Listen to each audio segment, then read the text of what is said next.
नमस्कार, India news Bihar Jharkhand में आप सभी का स्वागत है। मैं हूं आपके साथ जानिसार खान। बिहार में इस वक्त बीपीएससी परीक्षा को लेकर के काफ़ी हल्ला मचाया जा रहा है। छात्र लगातार बीपीएससी परीक्षा को रद्द करने की मांग कर रहे हैं। 13 दिसंबर को बीपीएससी की 17वीं परीक्षा आयोजित की गई थी, लेकिन उसके बाद से बापू सभागार में जिस प्रकार से हल्ला मचता है और धांधली का आरोप लगाया जाता है, बीपीएससी ने हालांकि खारिज किया, उसके बाद से उस परीक्षा को रद्द कर दिया है। हालांकि एक बार फिर से आज बिहार में गर्दनी बाग में छात्र सत्याग्रह शुरू कर चुके हैं और उनका कहना है कि बीपीएससी की पूरी परीक्षा को रद्द कर दी जाए। हमारे साथ सुमित सर हैं, स्टूडियो से जुड़े हुए हैं। और क्या कुछ चल रहा है बिहार में सर, बीपीएससी परीक्षा को लेकर के क्या हो रहा है वहाँ पे?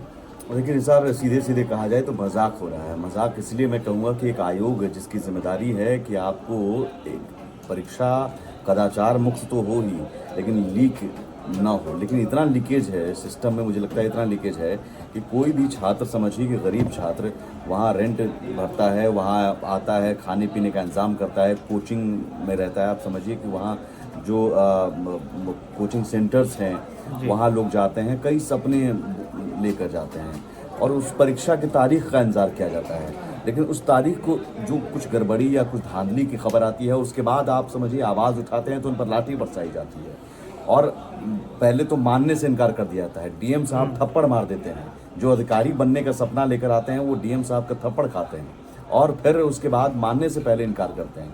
फिर जब कलई खुल जाती है, लगता है कि नहीं अब गड़बड़ी हो गई, तो कहा जाता है कि साहब ठीक है, हम एक सेंटर की परीक्षा रद्द कर देते हैं। लेकिन छात्र कह रहे हैं एक सेंटर की परीक्षा रद्द कर दी है आपने, इसका मतलब कहीं ना कहीं कुछ झोल है, कुछ लीकेज है और ये लीकेज बार बार है, तो ये आपकी गलती है। बीपीएससी की गलती की सज़ा छात्र क्यों भुगते हैं?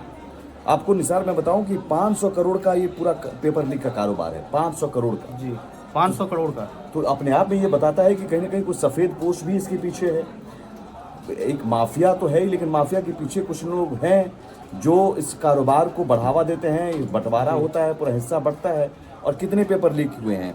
खुद जो आर्थिक अपराध इकाई के डीआईजी हैं मानवजीत सिंह ढिल्लों, उन्होंने कहा कि 2012 से अब तक के 10 पेपर लीक मामलों की जांच अभी चल रही है। 10 पेपर लीक ऑलरेडी हो चुके हैं। हर साल ये कहानी दोबारा कहानी फिर वही दोहराई जाती है। बार बार कहा जाता है कि अब नहीं होगा, 10 पेपर लीक और 545 लोगों को गिरफ्तार किया गया, जांच जारी है। लेकिन माफिया कौन है, मास्टरमाइंड कौन है, इसके पीछे कौन है, ये कोई नहीं पकड़ नहीं आ रहा है। तो आप चंद मोहरों को गिरफ्तार करके कहते हैं साहब हम कामयाबी हासिल कर रहे हैं। उस तह तक क्यों नहीं आर्थिक अपराध इकाई या पुलिस जा पा रही है? पुलिस के अफसर कहते हैं कि कनेक्शन झारखंड, यूपी, गुजरात, महाराष्ट्र, मध्य प्रदेश, राजस्थान समेत कई राज्यों के हैं। भाई इतना विवाद तो दूसरे राज्यों में भी होता है, लेकिन इतना विवाद तो दूसरे राज्य में नहीं हुआ। यूपी में भी पेपर लीक की खबर आती है, राजस्थान में भी, गुजरात में भी। लेकिन कनेक्शन बिहार से पूरा देश में जाता है और बिहार में लोग आते हैं, पेपर लीक करते हैं और हर परीक्षा के बाद ये कारोबार पेपर लीक का बढ़ रहा है। जो एक्सपर्ट हैं वो बताते हैं कि पहले कारोबार 200 से 300 करोड़ रुपए था, अब ये बढ़कर 500 करोड़ रुपए हो गया है। और ये परीक्षा और पोस्ट के हिसाब से कैंडिडेट्स को एग्जाम में शामिल करवाते हैं, उन्हें क्वेश्चन पेपर एग्जाम के पहले अवेलेबल करवा रहे हैं। तो सब कुछ एक बिजनेस मॉडल बन गया है धांधली का भी। और इसके पीछे जो सफ़ेद पोस्ट हैं, जब कहा जा रहा है कि जो तह तक नहीं जाते हैं, उसका कारण ये भी मुझे लगता है कि बार बार इस तरह की खबरें निकल कर सामने आती हैं। चाहे कोई भी परीक्षा हो, बीपीएससी को ले लीजिए आप, या कोई और भी स्टेट की परीक्षा ली जाती है, तो उसमें भी ऐसी खबरें निकल करके आती हैं और धांधली उसमें भी होता है। मैं आपको रेट लिस्ट बताता हूँ। रेट लिस्ट क्या चल रहा है? नीट पीजी का रेट लिस्ट चल रहा है 70 से 80 लाख, नीट यूजी का 30 से 40 लाख, बैंक पीओ का 25 से 30 लाख, बैंक क्लर्क का 15 से 20 लाख, सचिवालय सहायक का 25 लाख, पुलिस एसआई का 25 से 30 लाख, पुलिस सिपाही का 10 से 15 लाख, यूडीसी का 10 से 15 लाख, एलडीसी का 10 लाख, यूडीसी नेट का 10 लाख। तो रेट लिस्ट बाकायदा एक सिस्टम बना हुआ है और सिस्टम के तहत ही आप समझिए 10 पेपर लीक 7 साल में हो जाते हैं। तो अपने बड़ी बात है। 17 में सिपाही भर्ती परीक्षा का पेपर लीक हुआ, परीक्षा रद्द करनी पड़ती है। 2019-2021 में बिहार पुलिस भर्ती परीक्षा का प्रश्न पत्र लीक होता है। इस मामले में फिर आर्थिक अपराध इकाई जांच करती है। 2021-22 में बिहार उत्पाद विभाग का पेपर लीक हुआ, इसकी भी जांच ईओयू कर रही है। इसमें भी चंद गुर्गों को गिरफ्तार किया गया, मोहरों को, और इसमें कृषि विभाग के सहायक की गिरफ्तारी हुई। 2022 में बीपीएससी 67वीं पीटी का पेपर लीक हुआ था, बीपीएससी 67वीं पीटी का। तो आप समझिए बीपीएससी का जो सबसे बड़ी परीक्षा है उसका पेपर लीक बिहार का हुआ था। सबसे बड़ी परीक्षा कह सकते तो 2023 में केंद्रीय चयन पर्षद सिपाही भर्ती परीक्षा के पेपर लीक हुआ था, 17 लोगों के खिलाफ मामला दर्ज किया गया। फिर 2023 में अमीन भर्ती परीक्षा का प्रश्न पत्र लीक हो जाता है, इसके बाद वहां भी परीक्षा रद्द कर दी जाती है। 2024 में नीट का पेपर परीक्षा लीक हो जाता है, पूरे देश भर में हड़कंप मच जाता है। 2024 में ही बीपीएससी शिक्षक भर्ती परीक्षा का अब पेपर लीक, अब तक इस मामले में 285 अभियुक्तों की गिरफ्तारी। 2024 में अभी सीएचओ का आया, बिहार राज्य स्वास्थ्य सोसाइटी सीएचओ स्वास्थ्य विभाग सामुदायिक स्वास्थ्य पदाधिकारी की ऑनलाइन परीक्षा का भी पेपर लीक। तो इतना पेपर लीक हो रहा है, हर परीक्षा के पेपर लीक हो रहा है, और आप आयोग पर कोई सवाल उठाए तो सवाल ना पूछे।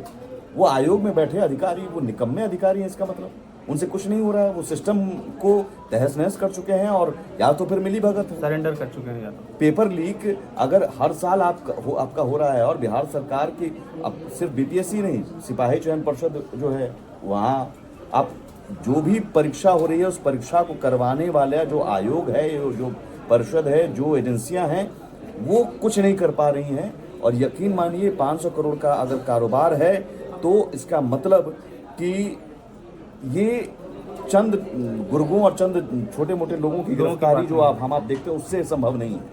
ये बड़े रैकेट हैं, बड़ी मछलियां हैं, बड़े सफेदपोश हैं, और ये कारोबार और बढ़ रहा है। और आने वाले दिनों में आप देखिएगा कि इसी तरह की स्थिति रहेगी, लाठियां चलेंगी, परीक्षा रद्द होंगी, फिर सब शांत, फिर अगली परीक्षा लीक। और ये बिहार के लिए बहुत शर्मनाक है, जिस बिहार को ज्ञान की भूमि कहा जाता है, बिहार का टैलेंट जहाँ पर है। अभी जब आज गर्दनी बाग में छात्र धरना दे रहे हैं, सत्याग्रह की शुरुआत कर चुके हैं, तो क्या लग रहा है कि अब इन छात्रों की मांग मानी जाएगी?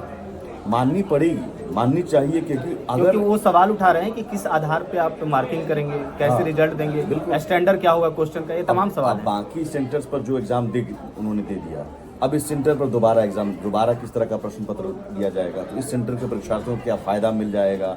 तो आप एक छात्र के साथ भी नाइंसाफी ना हो, ये सुनिश्चित करने चाहिए।